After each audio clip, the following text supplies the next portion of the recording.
Hi, my name is Josephine Tukay from grade 12's ABM Section Executive, and I'm here to discuss about the autobiography of Francis Bacon, a philosopher.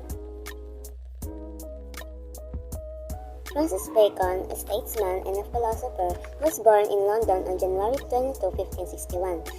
His parents are Sir Nicholas Bacon, the Lord Keeper of the Seal, and his mother is Lady Anne Cook, a teacher of Edward VI and the second wife of his father, and also Lady Anne Cook is the daughter of Sir Anthony Cook, a humanist. Burghley's sisters-in-law was Francis Bacon's mother. Francis Bacon is the younger son of Sir Nicholas and Lady Anne. He enrolled in Trinity College, Cambridge, when he was 12 years old, in April 1573. In December 1575, he finished his studies at Trinity. The following year, Bacon enrolled at law school at Anthony's alma mater, the Honorable Society of Gray's Inn. Bacon preferred the emerging Renaissance humanism to Aristotelianism and scholasticism, the more established schools of thought in England at the time, and later described his tutors as men with bright brains, pent up in their cells if a few authors, principally Aristotle, were dictators. Bacon left Gray's Inn in a year after enrolled in order to assist Sir Amyas Paulet, the British ambassador to France, during his assignment in Paris when his father tragically passed away 2.5 years later. He was obliged to end the mission early and head back to England. He was penniless due to his little inheritance. Lord Burghley, Bacon's uncle, turned down his request for assistance in getting a well-paying position as a government officer. Francis Bacon, who was still a teenager, was attempting to discover a way to make a good life. Fortunately for Bacon, he was appointed to serve as a representative for Cornwall in the House of Commons in 1581. In addition, Bacon was able to return to Gray's Inn and finish his studies there. He was given the title of Outer Barrister by 1582.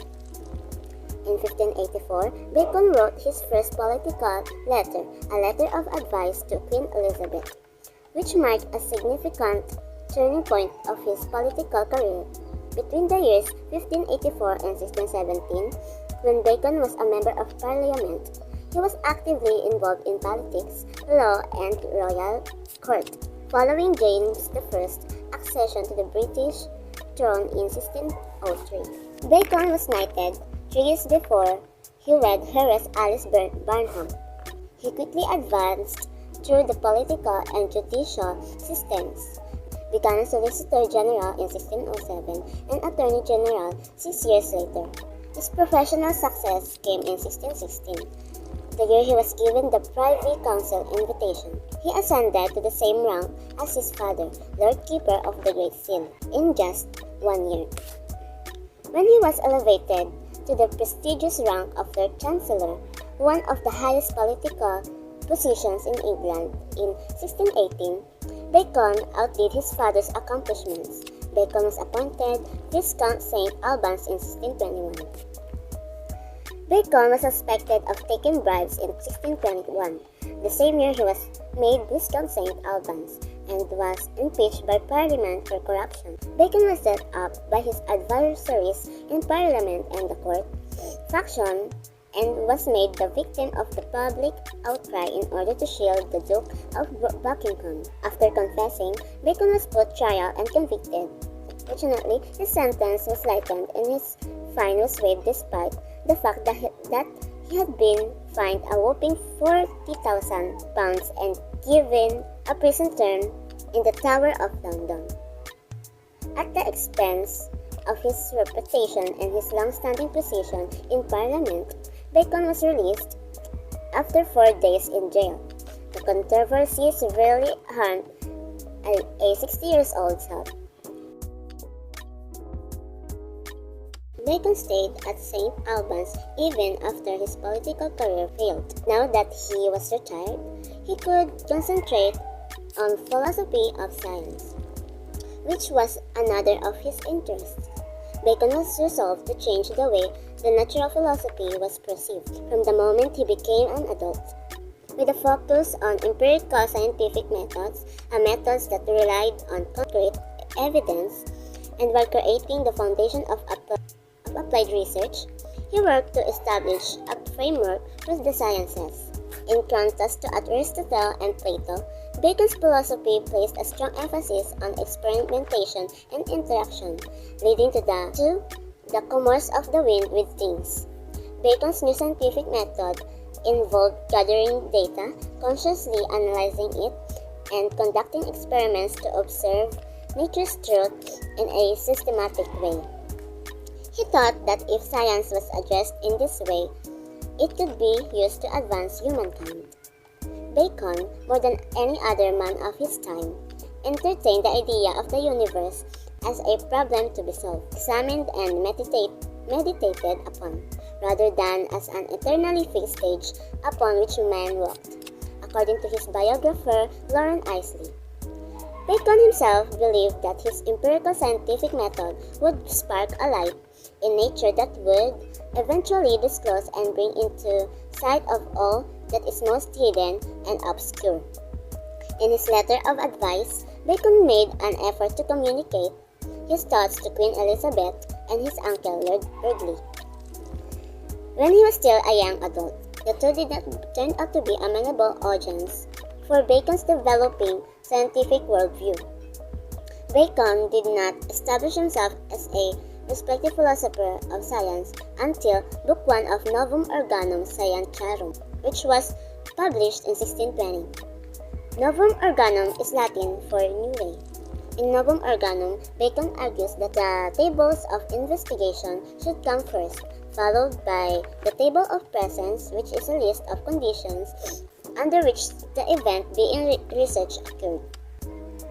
Then, negative occurrences are determined using the table of absence in proximity. The observer can then compare and contrast the severity of the degree of the incident using the table of comparison.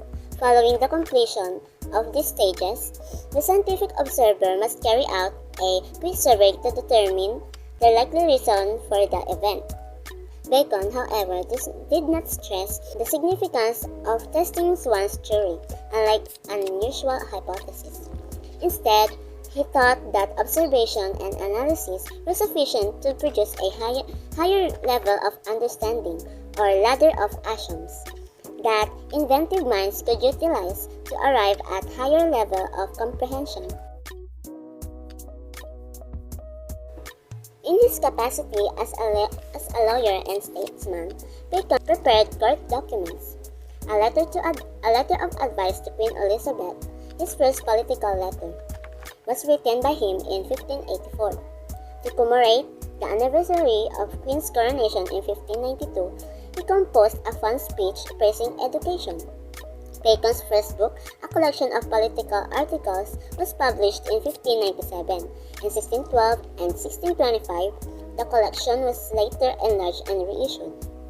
To try and gain support for the sciences, Bacon wrote The Advancement of Learning in 1605, but he was unsuccessful. When he published his investigation of ancient mythology on the wisdom of the ancients in 1609, he broke away from the political and scientific genres.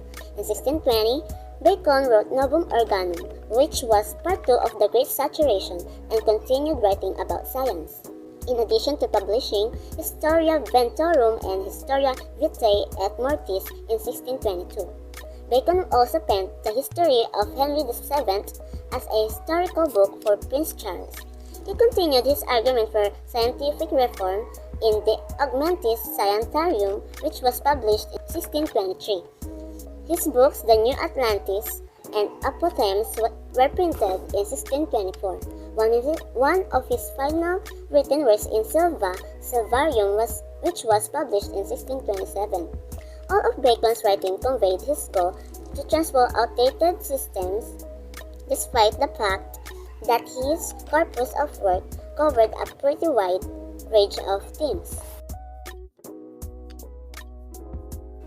Bacon was conducting several ice tests in March 1626. He stuffed a hen with Snow Hare Highgate, England, to test the effects of cold on the preservation of decayed meat, and the fowl got a chill. Bacon stayed at Lord Arundel's London residence because he was ill. Bacon was staying in a cold, musty guest room. He quickly got bronchitis. Francis Bacon passed away on April 9, 1626 at the age of 65, 1 week after arrival at Lord Arundel's manor. Following Bacon's passing, his theory started to have a significant impact on developing discipline of 17th century European science.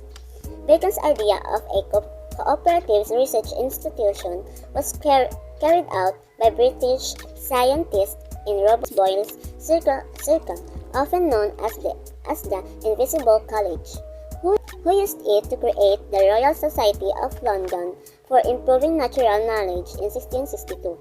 The steps of Bacon's reformed scientific process were used by the Royal Society, who also adopted his applied science philosophy. Institutions of higher learning in science adopted this model. Thomas Hobbes, a political philosopher, served as Bacon's final amanuensis.